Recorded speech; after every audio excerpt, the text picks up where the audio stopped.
যুবকেরা তরুণীরা বাপেরা গরিবে নওয়াজ যখন হিন্দুস্তানে আসলে অনেক বড় কত সংক্ষেপে দুই একটা বলি। একটা জায়গায় যেখানে গরিবে নওয়াজ বসলেন, ওই আনা সাগরের পাশে গরিবে নওয়াজ বসলেন। ওই জায়গায় বসার পরে আজানটা দিলেন, আজানের পর নামাজ হয়ে গেল। এলাকার মানুষের অবাক হয়ে শুনতে লেগেছে, ইনারা আবার কারা? কেননা ভারতের জমিনে এই আজান কখনো মানুষ শোনেনি। ওই এলাকার মানুষেরা তখন দেখেনি। এ যুবকেরা তরুণীরা বাপেরা, সন্ধ্যা যখন আগিয়ে আসতে লেগেছে, রাজা সৈন্য সামন্তরেরা রাজার লোকেরা এমন করে উট ঘোড়াকে নিয়ে এসে যে জায়গায় গরিবে নওয়াজ বসেছিল ওই জায়গাতে উট ঘোড়া বাঁধার জায়গা। গরিবে নওয়াজকে এসে বলতে লাগলো, এই জায়গাতে রাজার উট ঘোড়া বাঁধার জায়গা, আপনারা অন্য কোনো জায়গায় যান, এই জায়গাতে রাজার উট বসবে, এই জায়গা থেকে আপনারা সরে যান।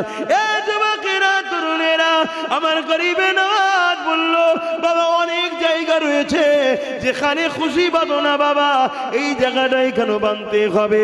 কিন্তু তারা এক গোয়ারি করতে লাগলো, না এই জায়গাতেই বসবে, তোমরা অন্য কোনো জায়গায় চলে যাও। আমার গরিবে নওয়াজ ডাক দিলে, বাবা বাহাউদ্দিন চলো বাবা, বাবা কুতুবুদ্দিন চলো বাবা, এখানে রাজার উট যখন বসবে ওই উটই তখন বসে যাক। এ যুবকেরা তরুণেরা উট তো বসে গেল। পরের দিন আবার চড়াই নিয়ে যাবার জন্যে, এমন করে খাস বিভিন্ন জায়গায় চড়াবার জন্যে নিয়ে যাবার জন্য যারা উটের দায়িত্ব ছিল তারা যখন উঠাতে লেগেছে, ওই উটকে আর উঠাতে পারছে না, হাজারো আঘাত করছে, উঠাতে পারছে না। রাজা পৃথ্বীরাজের কাছে খবর চলে গেল। পৃথ্বীরাজের কাছে সব ব্যাপারটা যখন খুলে বলল, পৃথ্বীরাজ বুঝতে পেরে গেল। ওই সময় পৃথ্বীরাজ খাত লিখে দিল, আমার গরিবে নওয়াজের কাছে পাঠিয়ে দিল যে অবালা পশুগুলো খেতে পাবে না।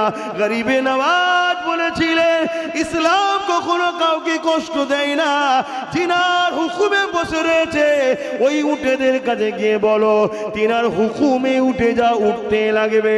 বলার সাথে সাথে ওই উট কোনো উঠতে শুরু করে দেয়।